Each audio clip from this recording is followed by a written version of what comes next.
Hello, everyone. Amber Irwin here with Social Speak Network, and we are helping people find their passion and start their freelance business. And through these interviews, we are interviewing amazing women and men that have started a freelance business and been able to be successful with it. And we want to hear their journeys and their struggles and how it just empowers us to start our own business. So today we have Jeri with us.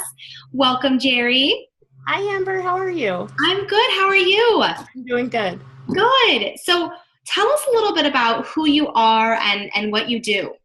Oh, sure. Absolutely. Like I said, my name is Jeri Morgan, and my husband and I own an IT business in Denver. So we provide IT consulting to businesses, whether they're a solopreneur working out of their kitchen or up to brick and mortar locations with up to 30 employees. So we do computer consulting, we do repairs, we do cybersecurity, the whole gamut of those things that help us run our business productively. And did you and your husband start this business together?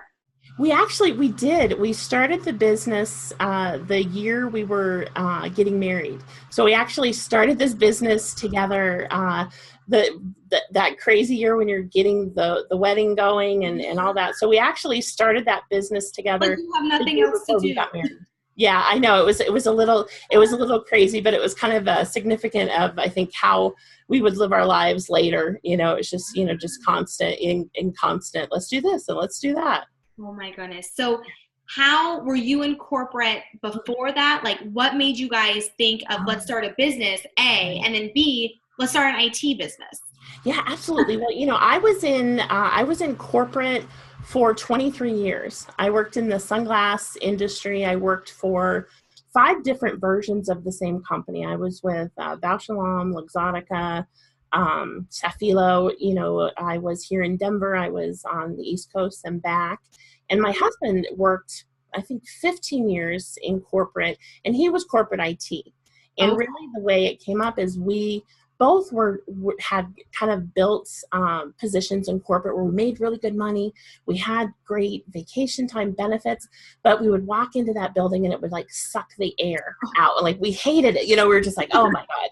And so we were talking one night and he was just like, this is what I want to do. And I was just like, well, let's do it. And so 3 months later, we actually started the business while we were working those full-time jobs and planning our wedding and, all that. And, and that was 8 years ago and we love it. It's definitely ups and downs always, but, I can't imagine going back to corporate now. I can't imagine it. Oh. And did you guys have a family? I mean, you guys were just getting married. Did you guys have a family or starting a family while you were doing this as well? Like, what's that? What happened? We got married the end of that first year. And then the second year when we were in business, we found out that we were expecting twins. So, and that was still that time when we're building the business, we were working the full-time jobs, and then we kind of brought the babies, into the mix. And that's always been a big kind of, thing that people that knew us, kind of as we were just starting to network, just thought it was funny because it was like, oh, these are the crazy people that started a business together before they were married, and now they're having twins. And I was networking, because that first 3 years of business, I mean, really, especially for IT, you have to do, in-person networking. Yep. And so I was up until, that 8th month, pregnant with twins, and it, so I would show up and they'd be like, oh, she's still here. So, so it was definitely, and that was always part of what we wanted to do. Like we knew that we wanted to, have a family, and we knew that we wanted, the business. So to some degree, we did want that, but kind of as close together as we did it was probably not the best plan. But I wouldn't recommend it, but it definitely is fun. Yeah. It kept you on your toes. Never a dull moment. Never, ever. So how has, so you said you did a lot of in-person networking, and that was really because, building those relationships, they're trusting you with their devices, their computer. I mean, and that's their world. So networking was a big way of building that business early on. Oh, absolutely. Absolutely.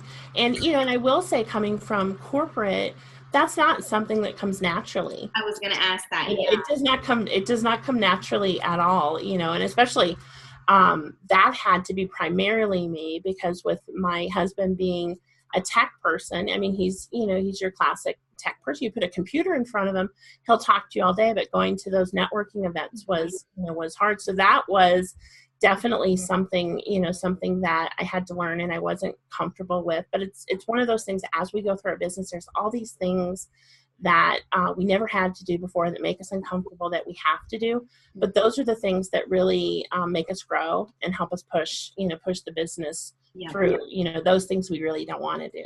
Yeah. Well, and I always found too, like, when you work for corporate, whether you have to go to a meeting or a conference or whatever, you have corporate behind you. Like, I'm representing this company. And when you are yourself, you're like, it's just me. Like, this is, I'm representing myself, and that's scary. And I think that that networking piece, I mean, I remember my first networking group, and still to this day, it's just like I love networking, but anxiety. So it's learning those new skills. And then as a married couple, then you have to figure out those strengths and weaknesses for each other.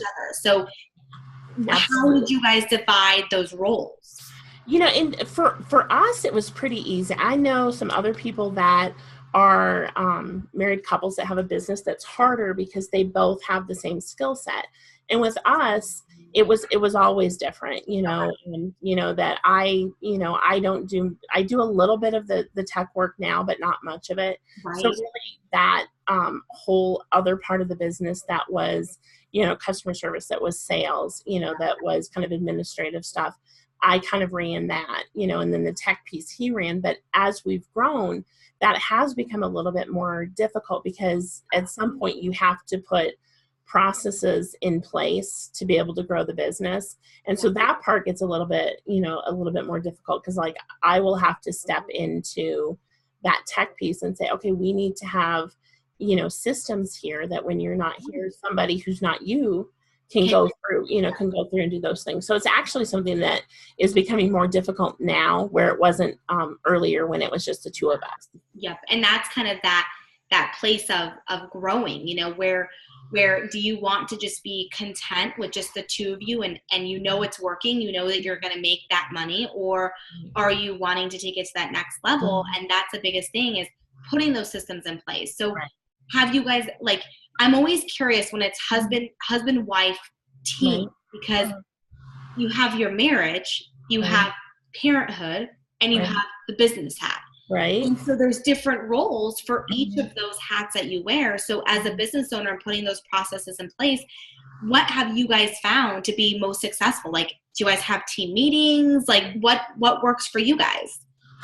I would say really when we moved the business out of the house, that was very helpful because it was very complicated when we were home-based and then we were working from home, our kids were home, we were home. And so, once we moved the business to our office, that primarily most of those business conversations and those business, planning type things, happen during the day when we're at the office, and definitely team meetings are super important, and that part is for husband and wife businesses. That's harder because you feel like you see each other all the time. And so in the beginning, it's like, oh, it feels stupid.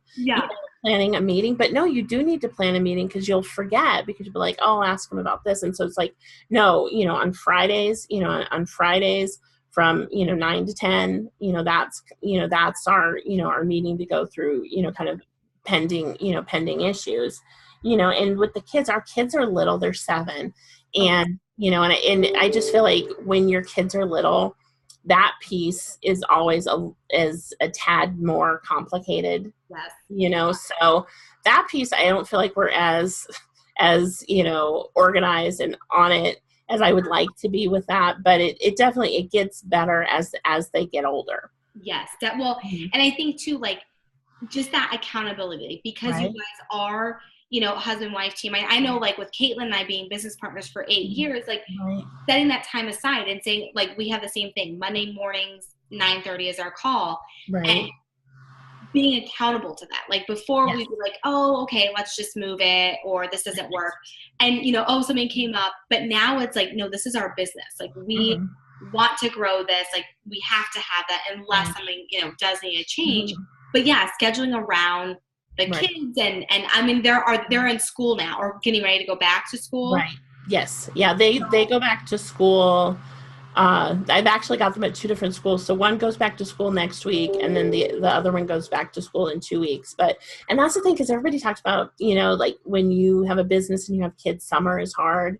But a lot of times I think when they're in school is harder because there's so many, especially now there's so many, this day we don't have school, and this day we have conferences, and this day we have tests, and it's like, oh, it's already time for like a fall break, and and the activities and and sports and all that, so it is easier. But I mean, there's a lot of moving, there's a lot of moving parts to stay on top of. Yeah. Right. And because you guys are both working from home, like do you also have to divide those roles? Like, because sometimes, if the woman's working and she has her business, right, the husband's still in corporate America, it still falls on the woman to do everything. But because your husband's doing a lot of the tech work, I mean, I'm sure he's out and stuff like that. So I will say we do divide it to some degree, but at the end of the day, IT is a fire drill.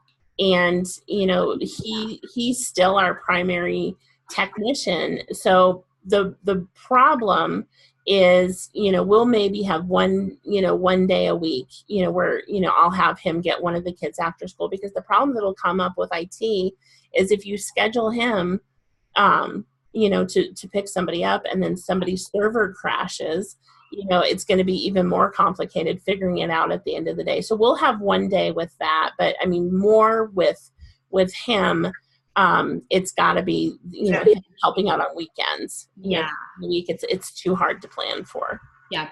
Oh my goodness. Right. So your kids are 7. Yes. So they're twins, boy, girl, twin boys. A boy and a girl, Zoe and Zach. So do they notice like that you guys run your own business? Do they see that like the ups and downs? Like what have they said about? Right. I mean, I think that part is pretty cool because they don't remember anything different, because we've had the business as long as they've been alive, and we did the business part-time, I think, until they were 4. And then we were both able to quit our full-time jobs and do this full-time.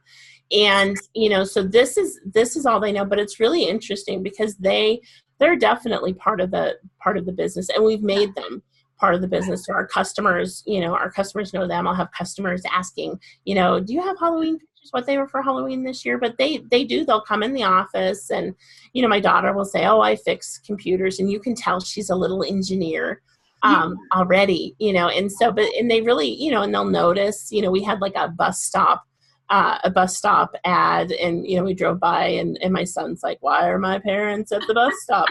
So they do, they notice stuff, and so they do, and they say, oh, daddy's got to help a customer. So I mean, they know that we have our own business. And the thing I thought was really interesting is they recognized the logo from a really early age. And so I just think, because I'm a marketer now, I think that's really interesting. Like even before they could read, they had seen the logo on something, like, oh, that's mommy and daddy's work, and I was like, oh, there you go. There's some branding at 3. I like it. I love it.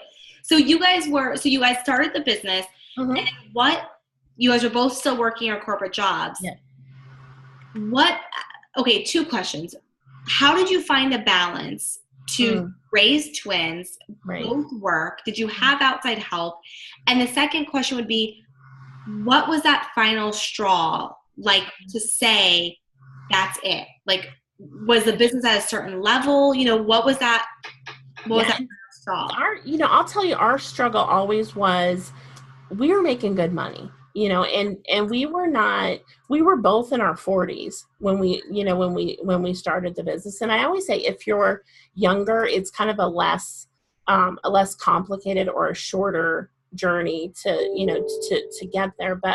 But for us, from the get-go with the business, we were not happy with what we were doing. But because we were in our 40s, we had, a house, cars, and then with the kids, we had to get the business to, a certain point. But I will tell you, the business was nowhere near replacing those incomes when we made the switch. But we got, we had to get the business to the point where, we couldn't fit it in those nooks and crannies anymore. And then it was like, okay, you have to decide, either we're doing this or we're not. But I will tell you, for me, I tried after my husband left to do the business full time. I really tried to stay at my corporate job because I had killer insurance, and that insurance piece is big. If both of you are self-employed. And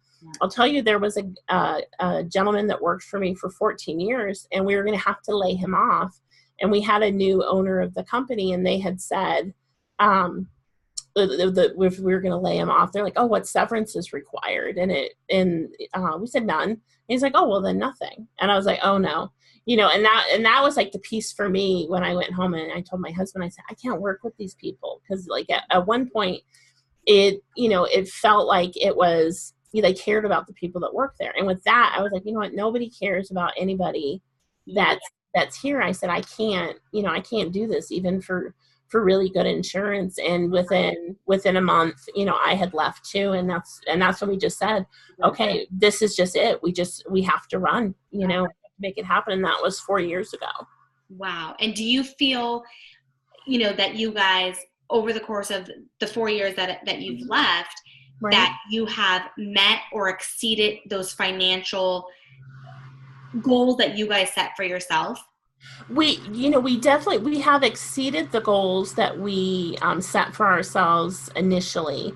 Yeah. And the thing, when you have a business, you always want to be doing a lot more than you are. But I will tell you that I didn't realize when we were doing both how that split focus really impedes your business. Because I'll tell you, that first year when it was us focusing on the business, we grew by like 147% that year. I mean, it was your heart and soul in it.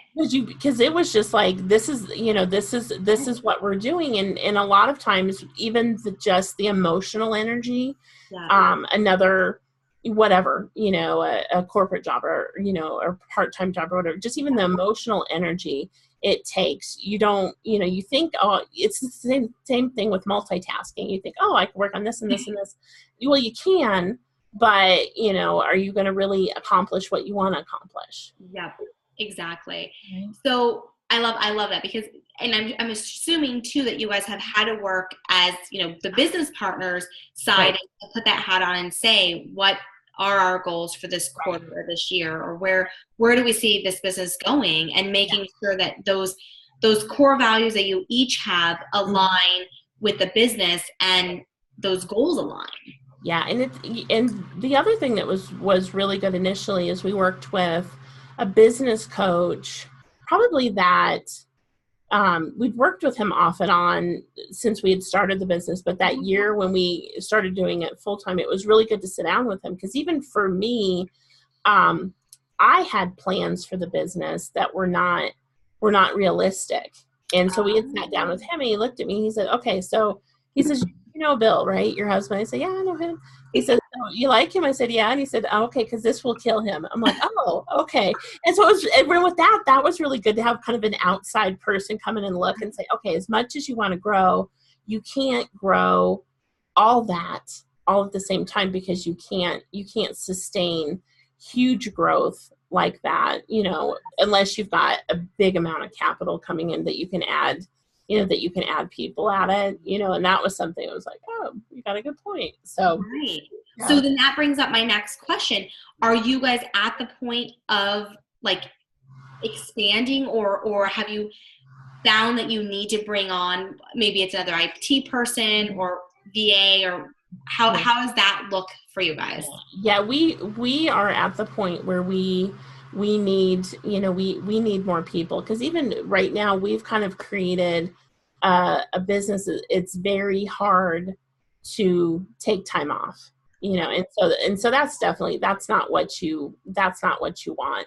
So we need for sure, because what we've done in the past is we've kind of ebbed and flowed, is we've had subcontractors that we've worked with on the technician side, but we really need a technician that is working exclusively with us. So we actually need to add an official employee for that. Okay.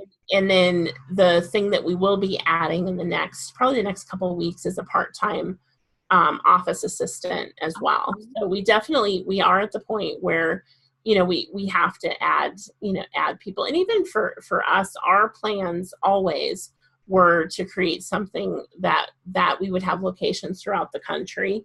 Right.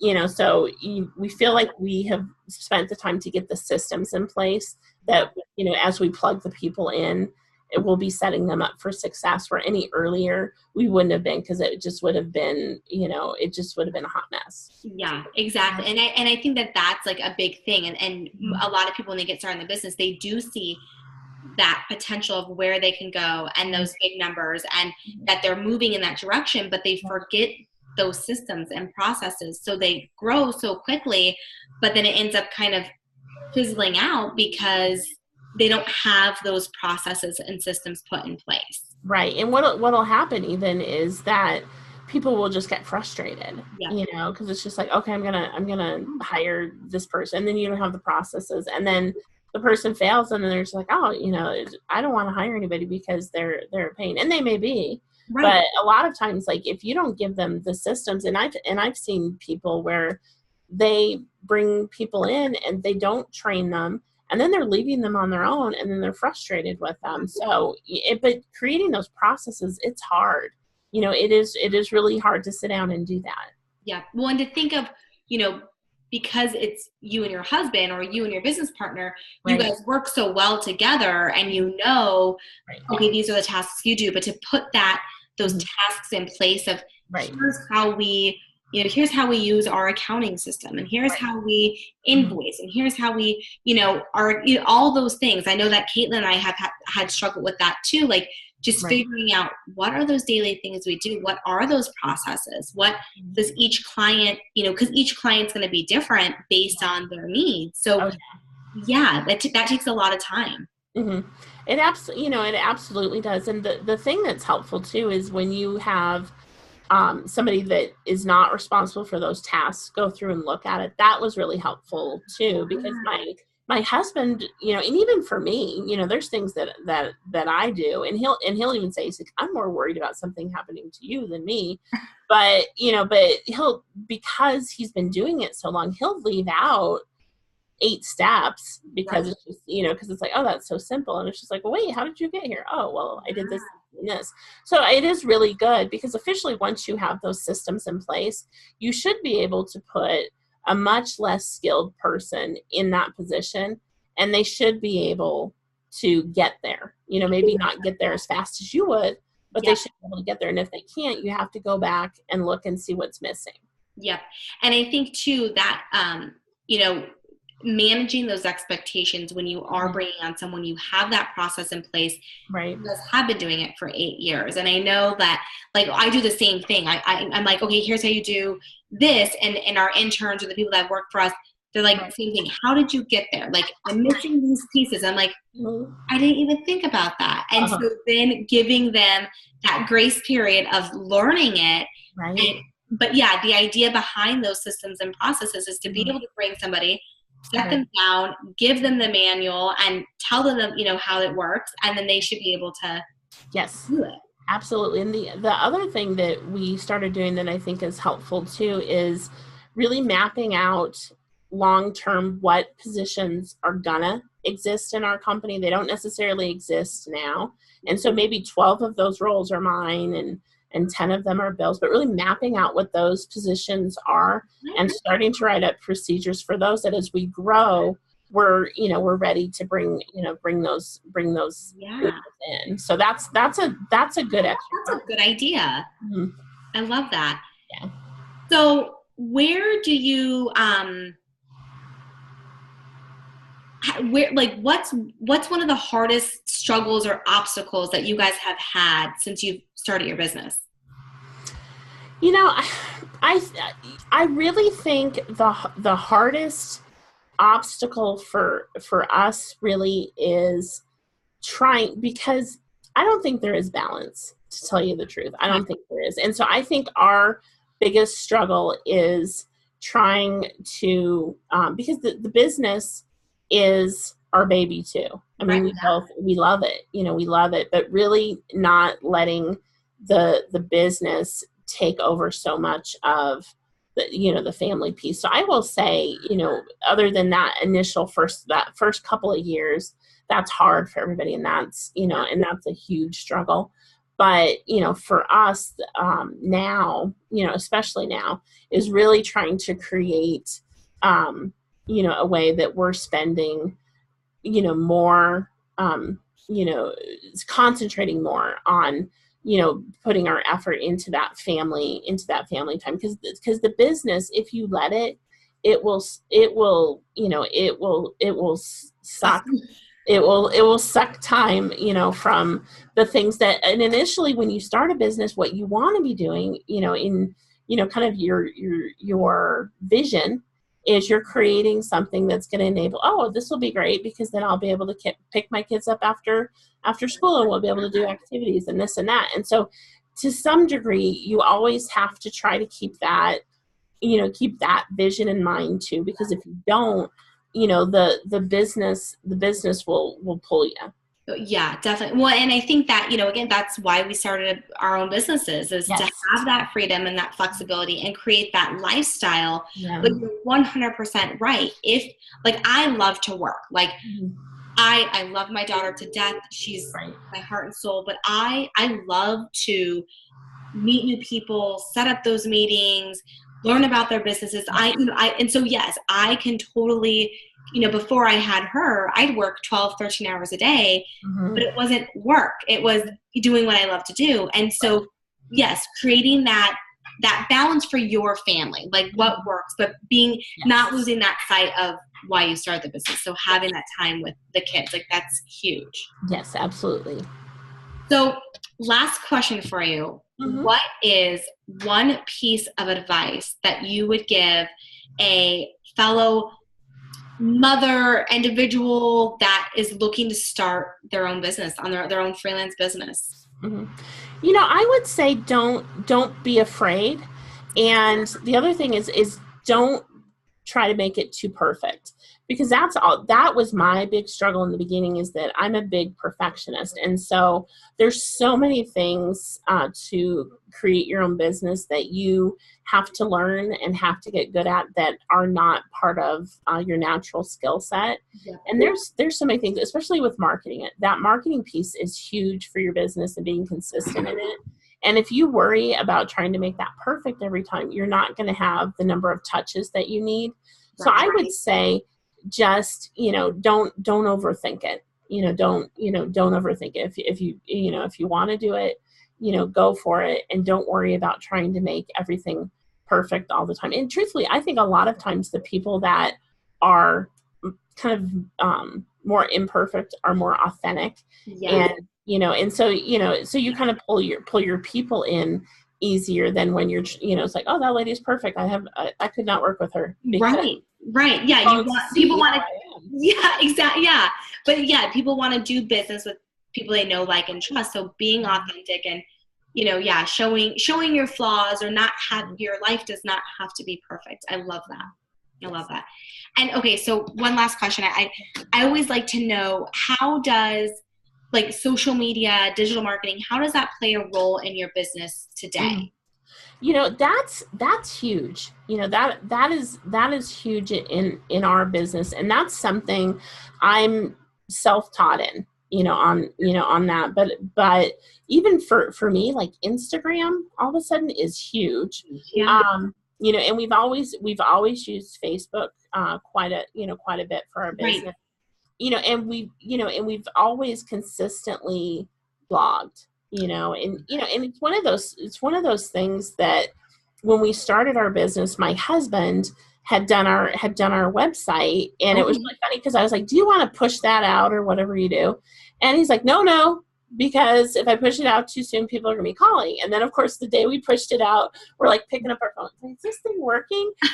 All that, it takes time. So, all of those pieces are huge in our business and have helped because we've done most of our marketing very hyper local, and so I have a lot of people that pick up the stuff we have on Facebook and then they'll finally call. And so I think, and the other thing that I think is big right now is for people really to embrace the video, because I think the video is a great, is a great thing. And that goes back to the whole, don't worry about the making it perfect, because it won't. Right.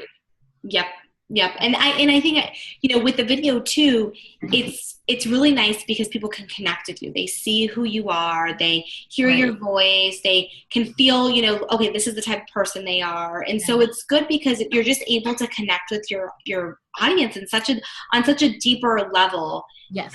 Then when you bring in those clients, it's not those coupon clippers. It's really the people that want to bring you on as their IT company forever. Yes, and that's what we want. That's what we all want. So I love it. And so do you guys just service people in the Denver area, or can you work on things remotely? How can people find you? Yeah, I mean, we absolutely, we work on things remotely all the time. So we've got clients all over the country. In person, we're here in Denver. Okay. And so we're at codebluecomputing.com. And so you can get information about the business there. You can schedule, appointments, and definitely if somebody's got an issue, we just open a remote session. And truthfully anymore, probably 80% of the time you can resolve most things remotely. Yep. Oh, I love it. Well, thank you so much, Jeri, for being with us today. I am so excited to connect with you and hear your story. So thank you. Thanks. Have a great day. All right, bye. Bye.